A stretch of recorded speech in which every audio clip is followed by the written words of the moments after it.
We last left off with me getting to Los Angeles, checking out my friend's show, getting there right before they started up and doing some video and photos for them.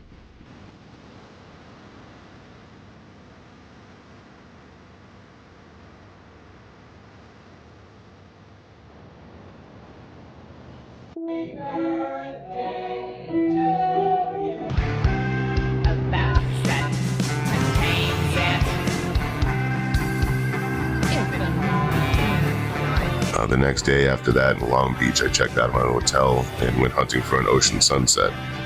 Growing up on the East Coast, I've only seen the sun rise over the ocean, so watching it set has become almost spiritual to me. For the last 10 months, I've been going from the Atlantic, Boston, since April, all the way to the Pacific. And I'm gonna walk through Long Beach here. Got about a 45-minute to an hour walk, and then go check out the ocean.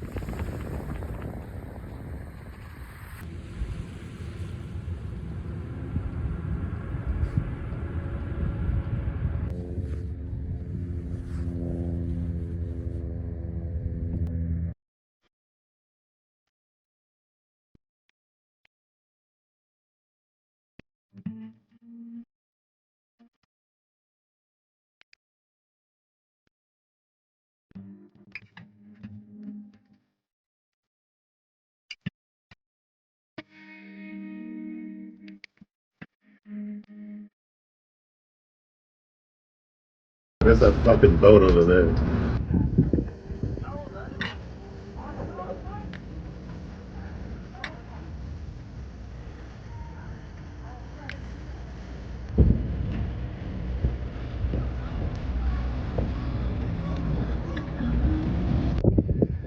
So we're gonna do a little drop shot on here, see what we catch.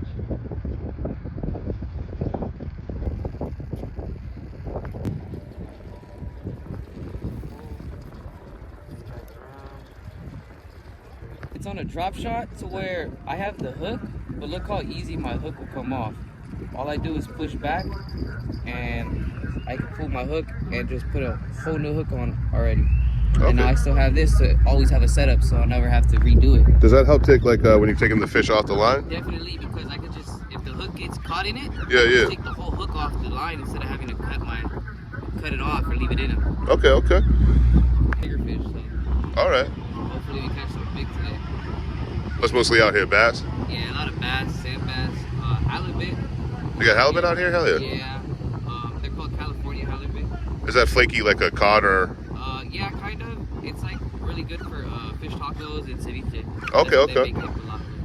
So yeah, we'll see what we catch today. Ready? Ready.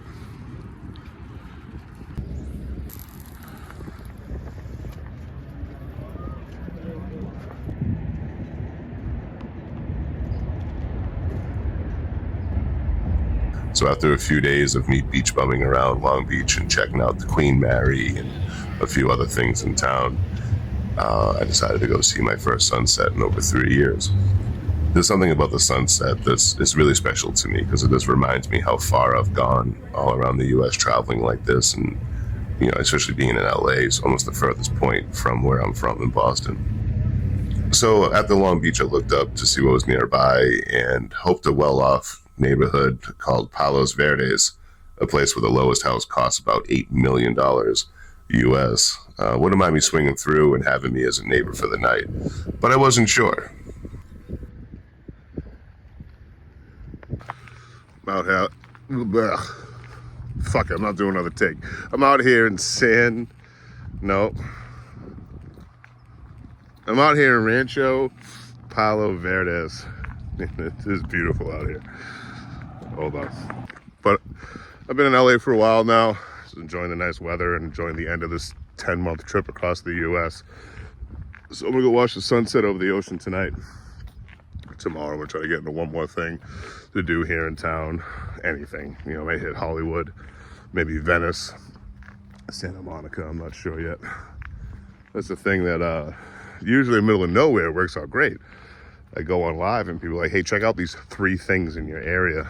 But going live in LA, trying to use the think tank that is my live chat is almost impossible because everyone wants me to see something different while I'm in town here. So I'm gonna figure out what to do tomorrow and all that. But today, I'm just gonna enjoy this beautiful little body of water, watch the sunset, and then figure it out from there. But man, my life is beautiful. People pay $8 million to see that. I'm just gonna see it for free. So, see y'all later. While watching the sunset and live streaming, a gentleman approached me to ask my story. He told me of his earlier days and how he traveled, and I swapped some of my stories of my own adventure. During the conversation, I had a pair of binoculars that my friend Max gave me out in Phoenix, and I've had these things at this point for about 3 months. While they're convenient to scope out trains and shots from a distance, they were becoming noticeably dead weight. The older gentleman seemed like the type that could put them to use, so I gave the binoculars to him as something to remember me by. And we talked for about 20 minutes. It wasn't anything major. But in that moment, when I handed them off the binoculars, the elderly man begins running, and he says he'll be right back. He sprinted away and then back again with, to be honest, a mobility that I don't even possess as a professional walker-arounder. When he got back, he handed me an envelope with about 100 USD in it, and he said, now I'm on this journey with you. And then he ran off again, with very minimal conversation. While eccentric, this man was as sweet as the day is long, and it was a really nice way to kind of bookmark this 10 months across the country, hitchhiking, hopping trains, mostly hitchhiking, and not watching the sunset. As it was officially nighttime, you can only see a little bit of the daylight left when this whole interaction was over. But I went back to watching my sunset, camped out on the bluff, well past the do not enter signs that are posted on the trail. No one caught me the next morning or that night, and I headed out. On the way out, I realized the severity of a fall here. It's 100 feet plus straight down, and it's only about one stumble away, and I'm pretty clumsy. So I carefully walked my clumsy self out and moved out for the day. Checking out some more beaches in LA, in the Southern Bay was fun, but things started to get more my speed when I decided the next area I was going to go after my beach bumming was going to be South Central.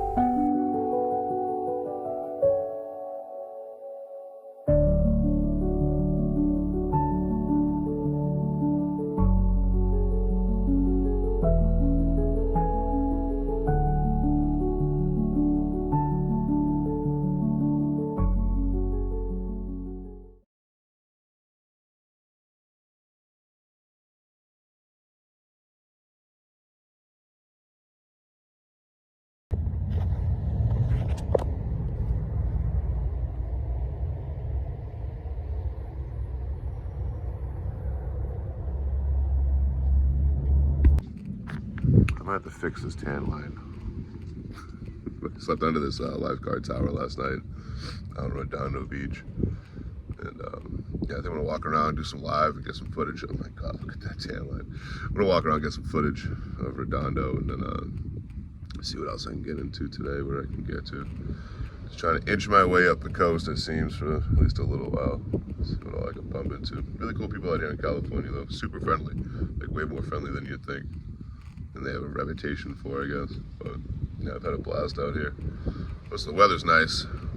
Why is that weird fucking tan? Look at that. Man, I'm fat and I want a burger. Oh, look at that. Well, ain't that convenient?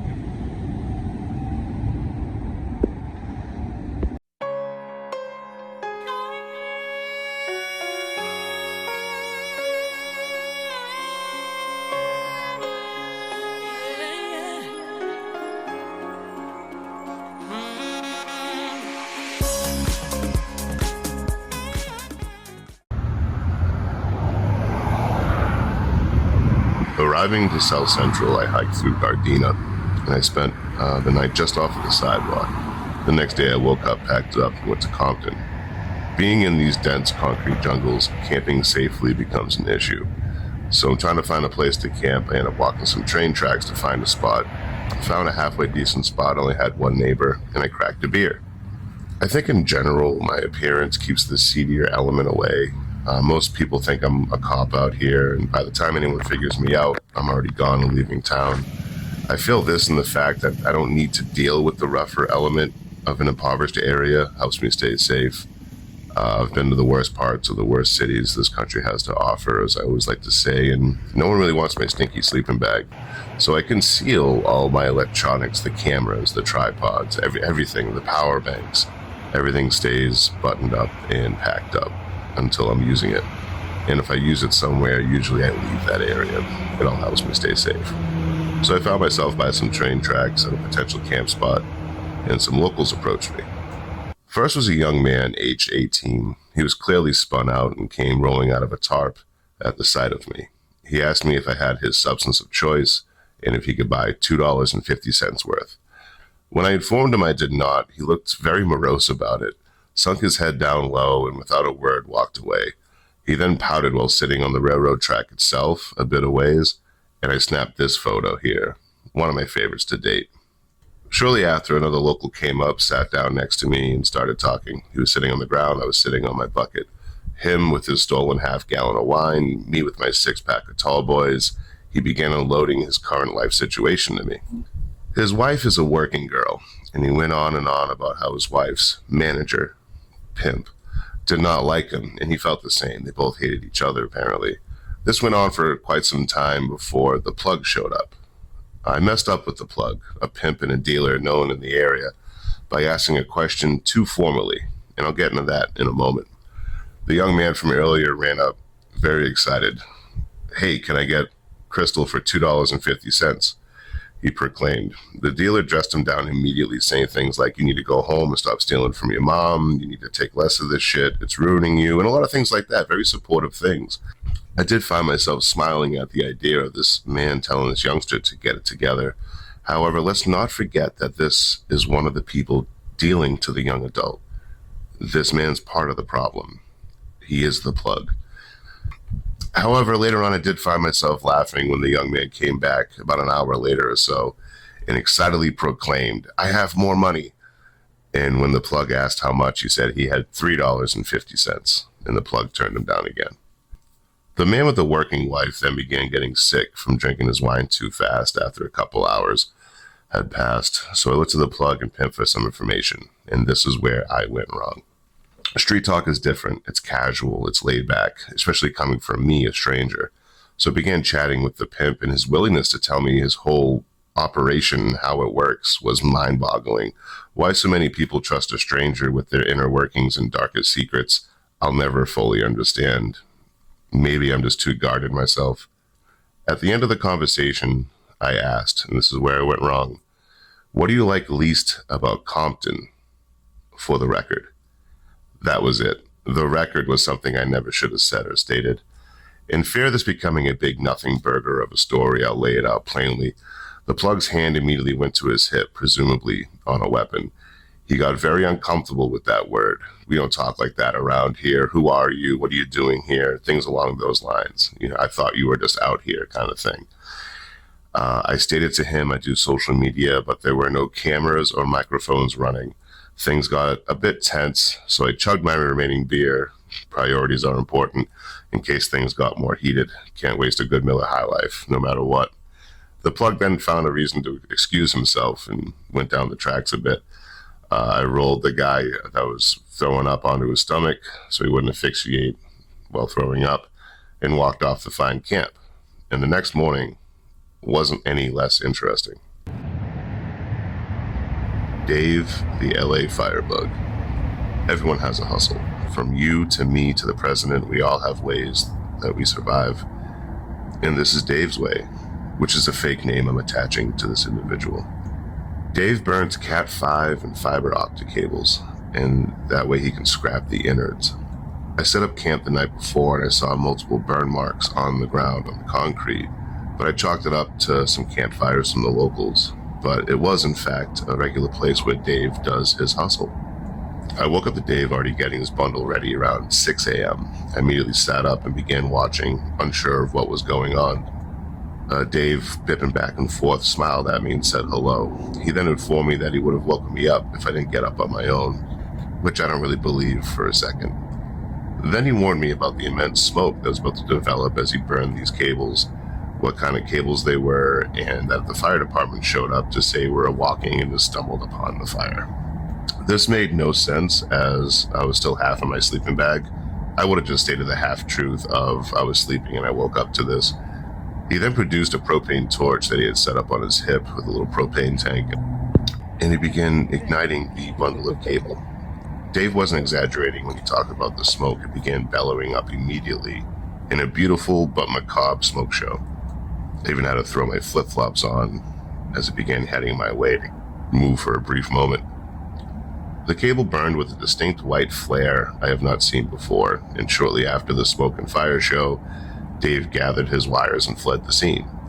The fire department did show up. They walked about halfway up the tracks, then turned back around. The fire was gone. There was nothing left to investigate.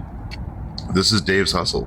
Love it or hate it, the idea of waking up in the early morning hours, jumping fences to steal wiring and cable, and then finding a place to burn them, and vacating before the fire department shows up, shows me a hell of a work ethic. It just happens to be on the wrong side of the law. Dave was clear-eyed and articulate. If he has a substance problem, it hasn't affected him enough to be noticeable. I think Dave just likes fire and found a way to profit from it.